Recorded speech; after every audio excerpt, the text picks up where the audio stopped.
What happens when you pour your heart and soul into a character for 8 years, only to discover that you were never the hero? You were never even a side character. You were the audience. A captive audience for the D. Muzz personal fanfiction, starring his perfect, beautiful, impossibly talented self-insert. And when you finally tried to matter, when you finally tried to change the story, he teleported you into the future so his golden boy could win the war without you. This is the Gary Stu Saga. Part 1. Our storyteller was a woman who loved roleplay. She had found a new GM running a homebrew campaign, a sprawling fantasy world with demons, magic, and a war on the horizon. The setting was a mashup of anime, fantasy, and a lot of stuff plagiarized from popular shows. The GM, who she would later call Egeman, had a god complex and a fascination with dark, edgy themes. He liked to defend controversial characters and the evil guys. The kind of person who would argue that Griffith did nothing wrong and that Casca loved him. But she did not know all that yet. He was just her new game master and eventually a friend. She created a character called S, a dark mage from a cursed family. Her ancestors had made a pact with Satan himself, and their magic fed on negativity. S had a tragic backstory. Her brother had ripped out her eyes. The family was isolated, feared, and cursed. But S wanted more than darkness. She wanted to see the world to grow and to find her place in it. The campaign started promisingly. S got a little prologue, working as a librarian in a grand mansion, serving one of 9 powerful magistrates in the mightiest country in the world. And that is where she met him. Gary. Now every D&D horror story has its warning signs. Sometimes it is the edgy rogue. Sometimes it is the rules lawyer. But when a GM introduces an NPC who is described as the most handsome man in the world, noble, kind, talented, and a bit feminine looking but beautiful and manly regardless, you should feel a chill run down your spine. Because that is not a character. That is a self-portrait with a halo. Gary was the D. Muzz personal NPC, not just any NPC, but the protagonist of a previous campaign that the GM had played in, now reborn as the undisputed center of this new story. Gary was a bard. Gary was a leader. Gary was the grandson of Lucifer himself, which in this setting made him practically royalty. And Lucifer, by the way, was described as the most beautiful, cunning, majestic, sexy man ever. The DM really liked his beautiful men. S joined Gary's crew on a grand ship, alongside a cast of NPCs. A grumpy alchemist, a stoic knight, a cheeky archer who S would later fall in love with, a funny thief, and of course, a very busty, beautiful, gorgeous, innocent, feminine, red-headed maid who was hopelessly in love with Gary. There was also another woman, a descendant of Leviathan, very sexy, very busty, and a very powerful assassin, who was also in love with Gary. Their demon bloodlines attracted each other, apparently, because of course they did. The purpose of the journey was to get stronger and fight in a coming war. Our storyteller was excited. She was ready for adventure. The first red flag came quietly. S spent months of real time playing the campaign, and all she discovered was lore. Lore about Gary's family, about how Gary was connected to Lucifer, about how Gary's country was declaring war. It was like being invited to a party and discovering that your only job is to hold the spotlight while someone else dances. And the religion system tells you everything you need to know. The game had multiple faiths, but only 2 or 3 mattered, the ones the GM personally liked. S joined a religion that worshipped magic, which aligned perfectly with her character. It was never relevant. The GM just did not care about anything that was not connected to his golden boy. A pattern emerged in combat. S could never finish off an enemy. She could never hold her position. Every single fight ended the same way. She got beaten down and an NPC saved her. The stoic knight, the archer, Gary himself, always someone else. S tried to offer respect to a mythical whale guardian by presenting a gem of condensed darkness. The whale did not like it and nearly attacked the ship. So S jumped into the water and sacrificed herself to protect everyone. In this world, resurrection was easy, so she came back. But this became a recurring theme. S died or almost died constantly, and she always needed someone else to put her back together. Meanwhile, Gary was learning new combat classes in a single day. 1 day to master ninja techniques, a few hours to become an expert swordsman. He was brilliant in every field, smart, funny, shrewd, talented. S, by contrast, spent a week of constant training to learn the most basic class, and the only way she could get stronger was by selling pieces of her soul to Lucifer. Let that sink in. The D. Muzz self-insert levels up in a day. The player's character has to literally sell her soul to keep up. This is not difficulty. This is not challenge. This is a GM who has decided that his NPC is the main character and the actual player is a supporting cast member at best. The power disparity was not a story choice, it was ego. After getting smashed around in battle after battle, watching NPCs do cool things while she got saved, something new happened. Lucifer started appearing to S in her dreams, just like that. He offered deals, power-ups, help. S refused at first because accepting help from literal Satan seemed like a bad idea. But after enough beatdowns, enough humiliation, she started to wonder if she just was not enough by herself. Maybe she needed to cheat the system, because the system was clearly not designed for her to win. And so it began. S would be in mortal danger. Lucifer would appear, he would offer advice or a boost, she would barely scrape by, still saved of course, never on her own. But now she owed something to the DMA's other favourite character. It was a trap dressed up as a lifeline. Part 2. S fell in love with the cheeky archer and got pregnant with twin boys. The player thought it was a natural development, a new motivation for her character, something cool and dramatic. She was wrong. While S was heavily pregnant, the DM sent an NPC assassin to kidnap her. This assassin, a young man in all black clothes from a family of assassins, beat everyone around her with ease. S was taken to a powerful Satanist who wanted the location of her hometown. While alone, understanding she could not risk her children, she drew a map to give to the villain. But when the previously beaten NPCs came to the rescue, and S grabbed the map back, hiding it in her robes, the Satanist just randomly reached into the exact spot and found it. He kicked her against a wall and shot her in the stomach with a revolver. An NPC shielded her just in time. When the player asked how the villain knew exactly where the map was hidden, the GM said, "I needed this to happen. I needed this to happen." 6 words that should never come out of a GMA's mouth. The moment a DM overrides player agency because the plot demands it, you are no longer playing a game. You are watching someone else's movie. And the gun to the stomach of a pregnant woman, this was not building tension. This was the GM showing S that her body, her choices, and her children were his to control. What happened next is genuinely difficult to describe. S was alone in the party's mansion, heavily pregnant. Her husband and Gary were away on some diplomacy thing for men only. Poison filled the air, knocking everyone out. A demonic dog and eagle broke in. S knew this was connected to her demon ancestor, but she fought back with everything she had. She killed one of the beasts. They fused into a chimera, they overpowered her, bit her neck, and while she was pinned down, a claw buried itself in her stomach. Everything went dark as she watched one of her children ripped from her body. The player cried. Alone at her computer she cried. Her best friend, an archmage NPC, arrived just in time to save her. But one child was gone. The other was in critical condition, kept alive only by a magical water womb. There is a line in tabletop gaming that should never be crossed without explicit, enthusiastic consent from every person at the table. Forced pregnancy horror, graphic mutilation of a pregnant character, the death of an unborn child described in visceral detail. This was not horror for the sake of storytelling. This was a GM who wanted to create suffering because he thought suffering was dramatic, and he inflicted it on the one character whose player had no power to stop it. S's brother had claimed the soul of her lost child. To get the surviving baby back, S had to travel to a hidden place. The only way to reach it was to pay your weight in gold or endure pain for the entire journey. She did not have gold, so she boarded a boat on a ghoul-filled river. For hours the ghouls ate her alive, graphically down to a mass of meat and broken bones. Then she regenerated, and they ate her again, and again, for hours. When she finally arrived at the Misty Islands, the GM informed her that S was now permanently traumatized. She had a form of schizophrenia, seeing zombies and ghouls at the edge of her vision at all times. And the GM told her that no doctor existed in this era who could treat it. She tried to push through, but she needed help. And who appeared? Lucifer, the DMA's other beautiful, perfect creation. He cured her by taking her face in his hands from behind, and the GM described his touch as naturally orgasmic, leaving her mind blank. S felt ashamed. The player felt disgusted. The GM said it was just Lucifer's inhuman beauty and nature.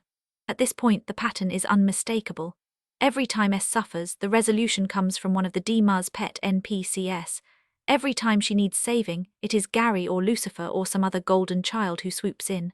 Her suffering exists solely to make the DMA's characters look heroic and desirable. She is not a player, she is a prop. And let us not gloss over the orgasmic touch. A female player's character, already traumatized, is given an involuntary physical experience described as orgasmic by the GMA's male NPC. The player objected. The GM dismissed it. This is not world-building. This is a red flag the size of a billboard. Years passed, 4 real years of playing. S had been beaten, mutilated, traumatized, and humiliated at every turn. The GM kept promising that her moment would come, that she would eventually be powerful enough to matter. And the player believed him because she loved S, and she wanted her story to mean something. S gave up her dream of being a specialist dark mage. She gave up being a mage at all. She started learning physical combat because her magic never worked against anyone important. And eventually, when her husband and surviving child were about to die during a live session, she sold the last piece of her soul to Lucifer and became a full demon, just like her ancestor. It was ironic, and the player found it cool. She was slowly becoming the monster she had fought against, but for different reasons. She wanted to protect her family, no matter the cost. The transformation gave her a devastating power, a nuke that could wipe an area clean of all life, usable twice in her lifetime. She used one, and 3 of the DMU's favorite NPCs survived with ease. Oh, and the transformation also gave her bigger breasts and a bigger butt. The GM specified that her hair became jewel-colored, her eyes too, her skin softer, and her body more voluptuous. Why? Because Lucifer only makes beautiful things. She sold her entire soul. She gave up everything, her humanity, her dreams, her identity. And the reward was that the DMU's NPCs shrugged it off, and she got a magical breast enhancement. If you ever wanted a perfect example of a GM who sees female characters as objects first and people never, this is it. And later, the GM would tell her, if you do not want to get pregnant again, you need to create a contraceptive spell. Because apparently that was her problem to solve. S won a tournament and gained a reality-bending ability. She could say something and make it happen with some limitations. It sounded game-changing, but the GM immediately ruled that it did not work on anyone influenced by someone more powerful than her, which was almost everyone, because everyone in this story was more powerful than S. At some point between this and what came next, S wanted to end her own life. She hurt her neck with a dagger, but Lucifer spoke in her mind and told her that he would just bring her back whenever he needed her. So she stopped, not because she felt better, but because she could not even have the privacy of her own death. Lucifer was always watching, always listening. She had 0 privacy in her own mind. That detail is haunting. She could not even choose to die. The DMU's NPC had claimed ownership not just of her power, not just of her body, but of her right to stop playing. The character wanted to quit and was not allowed to. Sound familiar? The player tried a different approach. If S could not fight, she could support. In a crucial battle, she accepted that she could never do anything on her own. She said, if I cannot defeat anyone, then I can help others do it. I can be happy with being useful. She used her reality bending to make a key NPC immune to damage by redirecting all harm to herself. She volunteered to be tortured so that others could fight. It was selfless, it was clever, and it worked. The allies gained a huge edge.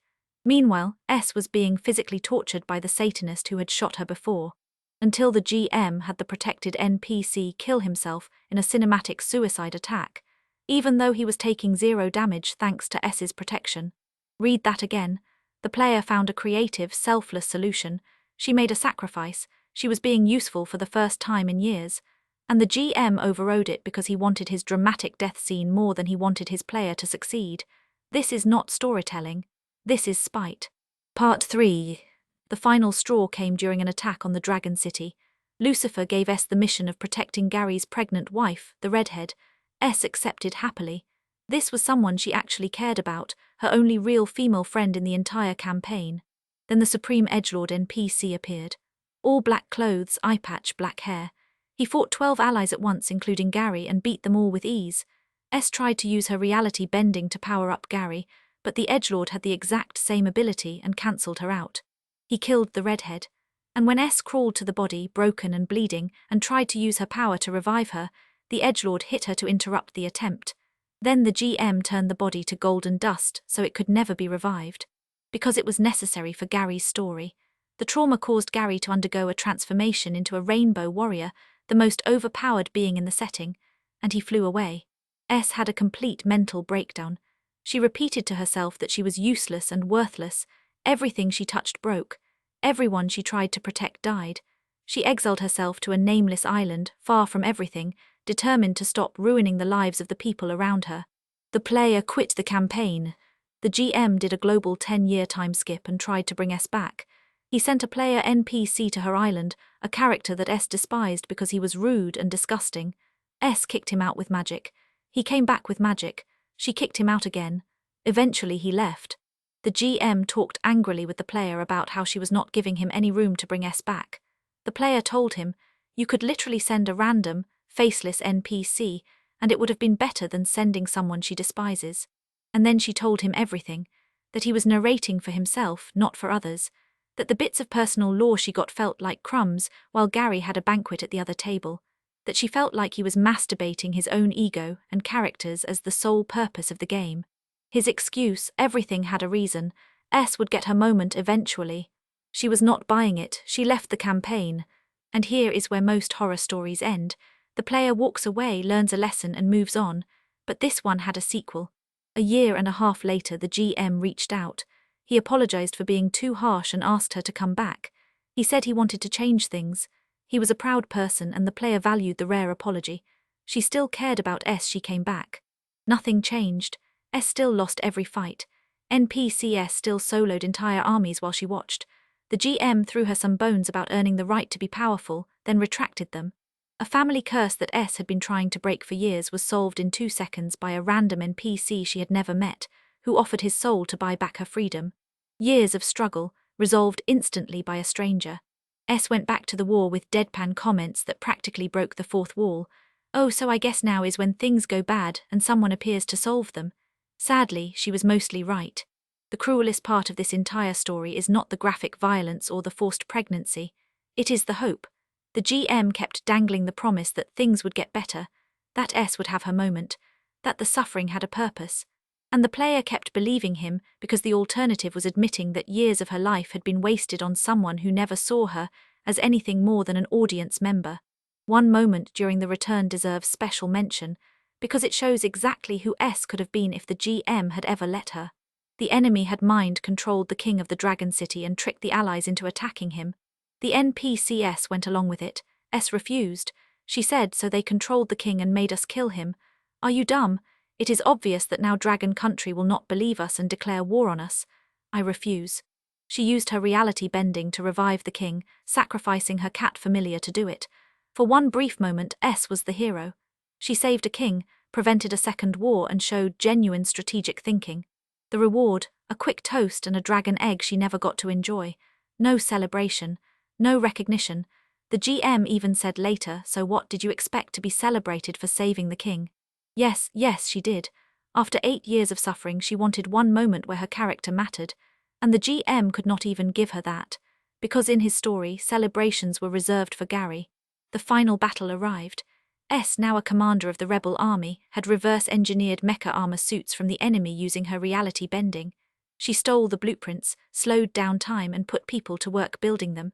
2 of her oldest companions, the stoic knight and the funny thief, died in the process, but the armors were built, and they were a turning point in the war. Then Gary decided they would sail to the enemy country with 30 NPCS on a ship. No army, no mecha armor suits. The suits that had cost lives to build that were feared across the world were simply left behind. When the player asked why, there was no clear answer. They just were not taking them. S argued against this. She was commander. She had the strategy, the armor, the army. She was ignored. The GM later explained that her military rank did not apply if Gary was not nearby. Then the edgelord who had killed the redhead showed up to join them. S saw red. This man had caused the worst moment of her life and he had not even apologized. He was mind-controlled, they said. S did not care. Gary ignored her and let him stay. She traveled alone and arrived late to the battlefield. A single enemy magistrate teleported all 30 fighters to different locations. The brilliant plan collapsed in seconds, and then the DM made his final move. He teleported S into the future. After 8 years, after selling her soul, after losing a child, after being eaten alive by ghouls, after being mutilated, tortured, humiliated and ignored at every turn, the GM looked at the final battle, the one moment where S might finally matter, and he removed her from the timeline. He sent her into the future so Gary and his resurrected redhead wife could win the war without her. That is not a plot twist. That is a GM telling his player in the clearest possible terms that she was never part of this story. When she confronted him about it later, his response was, "I am sorry for that ending, but I was frustrated with your attitude." The GM offered to let her play the aftermath. The war was won. Gary had saved the world. S was irrelevant. She tried, she really tried. But when she described using a cutting tornado directly inside a creature's open mouth, aimed at its internal organs, and the GM ruled it did 0 damage, she asked one final question. I am using a tornado with solid cutting edges directly from this open mouth, aimed at its insides, and I do no damage. That is right. I am sorry, this is not working out, I quit. She also quit another campaign he was about to start. She was done with him forever. Before we close this story, the player shared some of the GM's greatest hits, direct quotes that paint a portrait of the man behind the screen. You should feel good about your 10-year-old son being so powerful that he almost beat you. You hear from your room Gary and the redhead moaning. They are really going at it. I do not masturbate my characters, I make love to them. I know that your ability that I approved says you can do this, but now it does not do that. And when the player asked, why does everybody always know when I lie and what I think, she never got an answer, because the answer was that the GM needed them to know. He always needed things to happen, and what the player needed never mattered. Outro. And that is the Gary Stu Saga. 8 years of a woman pouring her heart into a character who was never allowed to succeed, never allowed to matter, and never allowed to have a story of her own. A GM who built a world where every road led to Gary, every sacrifice served Gary, and every moment of player triumph was overwritten by a cinematic cutscene starring Gary. She still thinks about she imagines her in a dark place, hating the world where she was born, full of rude good guys and edgy characters who will always be better than her. But she is waiting, looking at a little light far away, hoping that someday in another campaign with another GM, she might finally get the healing and the closure she deserves. The good news, she found that GM a mutual friend who is, in her words, amazing, and the two of them now roast Edgerman together in their chats. As for the old GM, he barely talks to her anymore. He has been devolving into what she describes as a quite misogynistic personality, which, looking back at 8 years of a female character being tortured, objectified, and erased for the benefit of a male power fantasy, surprises absolutely no one.